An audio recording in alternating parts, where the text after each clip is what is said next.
là, j'ai fracassé le fauteuil en arrivant.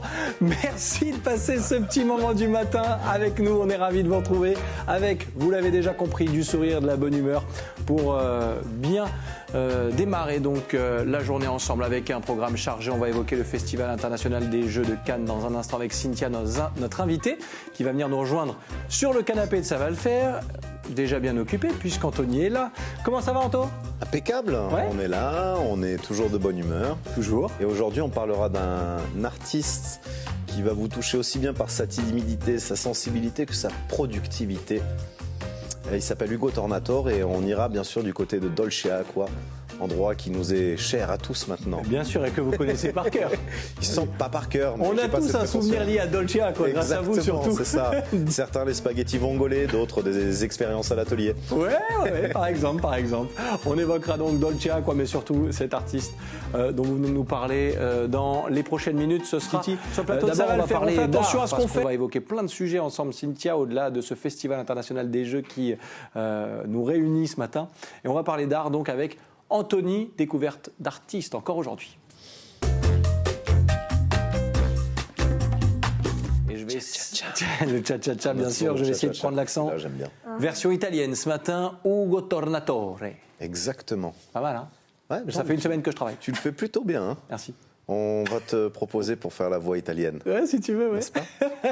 Alors, on a envie d'en savoir plus maintenant. Qui est Ugo Tornatore? Alors du coup, aujourd'hui, comme je vous le disais tout à l'heure en intro, on va passer la frontière. On va aller dans un petit village magnifique qui s'appelle Dolce Acqua. Et à la rencontre de Ugo Tornatore. À savoir que je remercie déjà Luana Mauro et Maurizio, son mari, qui m'ont présenté cet artiste, ce personnage, parce qu'il m'a tout de suite touché. Et en fait, ce qu'on fera, c'est que dans un premier temps, on demandera à Seb de nous envoyer un magnéto. T'inquiète, je vais le lancer, il n'y a pas de problème. Et dans un second temps, non, parce que vous allez voir, Ugo, c'est quelqu'un, il n'a jamais fait d'interview de sa vie. Il a 74 ans. Il a exposé très peu son travail. Il a on a un nouveau, on a un nouvel accessoire sur place, si vous le voyez, il est là, il s'appelle Paco. Ok, pardon, c'était pour faire les présentations. Donc tout ça pour vous dire, il a jamais fait entre guillemets son coming out artistique d'une grande manière. Du coup, il le fait pour nous alors. Exactement. Donc je remercie Alice Morelli d'être venue à sa rencontre avec moi parce que ça a été un petit exercice de style parce qu'il fallait le mettre en condition. Et Seb, si tu es d'accord, un petit magnéto, merci. Bienvenue à Dolce Acqua, je suis Ugo Tornatore, je suis une artiste et je vais vous présenter mon univers. Ça fait 20 ans que que j'ai fait cette maison à Dolce Acqua et depuis je me suis lancé pour commencer dans le vitrail. Et ensuite j'ai fabriqué une lampe genre Tiffany avec du cuivre et du verre. J'étais serrurier au début et je m'occupais des coffres-forts, des numéros, des combinaisons. Donc avec ça, j'ai commencé à penser à faire mon travail avec des numéros. J'ai pensé à un module pour faire le collage qui m'a inspiré pour faire le collage. La mathématisation de l'image vient des échecs.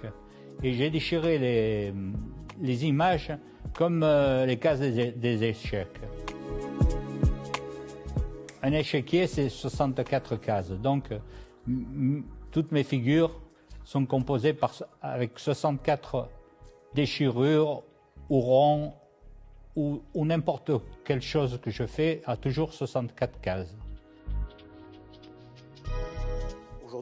La preuve par 64. Oui. Eh ouais, mais il fallait trouver ce petit détail, qui fait finalement la singularité des. Exactement. Donc du coup, pour vous retracer un petit peu son parcours dans d'autres termes que ce qu'il a pu nous dire, Ugo, personnage génial. Était dans les mécanismes de serrure des coffres-forts. Donc, c'est-à-dire qu'il a passé sa vie à inventer des mécanismes, des combinaisons, parfois même à cacher des coffres-forts dans des pièces où ici, il pourrait y en avoir de partout, des fausses cloisons. Il y en a d'ailleurs. Je ne peux pas tout vous dire. Bien entendu, on a les dossiers. Et donc, du coup, Ugo, il avait donc cette particularité-là. De là, il avait une énorme envie de créativité et il est parti à Chartres apprendre à faire des vitraux. Donc en fait, il s'est mis à faire du vitrail très très classique. Puis, comme vous avez vu, il y a eu une transition avec cette espèce de lampe Tiffany's un petit peu, qui était réalisée qu'avec des découpes sphériques de verre. C'est très très difficile de découper du verre de manière à faire des emporte-pièces ronds. Et ensuite de ça, il y a eu une espèce de parallèle entre son univers de fabrication de coffres-forts, mécanismes numériques, etc. Un travail très scientifique, on va dire, qu'il a adapté à l'image. Et en fait, ce qui est intéressant, c'est qu'aujourd'hui, les images, c'est des séries de codes. Okay, et lui, en fait, il fait l'inverse. Il fait des séries d'images qui décodent en créant son propre code à lui. Et l'œuvre la plus grande que vous avez pu voir dans son atelier fait 8 mètres par 1 mètre 50.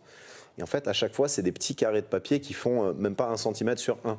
et cet artiste-là, je pense qu'il méritait qu'on parle de lui, il méritait qu'on ait un focus, parce que ce qu'il fait, c'est tellement varié, différent et riche.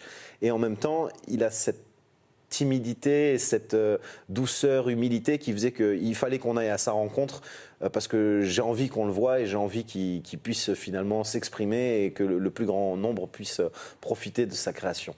Merci à vous et merci à lui d'avoir joué le jeu parce qu'on sait que l'exercice n'était pas facile pour lui. Non, je vous ai dit première fois qu'il avait une caméra à la maison, il ne savait pas trop comment nous prendre et tout ça, et puis au final ça s'est super bien passé. Alice l'a mis plus qu'à l'aise et on a fait quelque chose de charmant. Voilà. Exactement, c'est le mot. Merci beaucoup.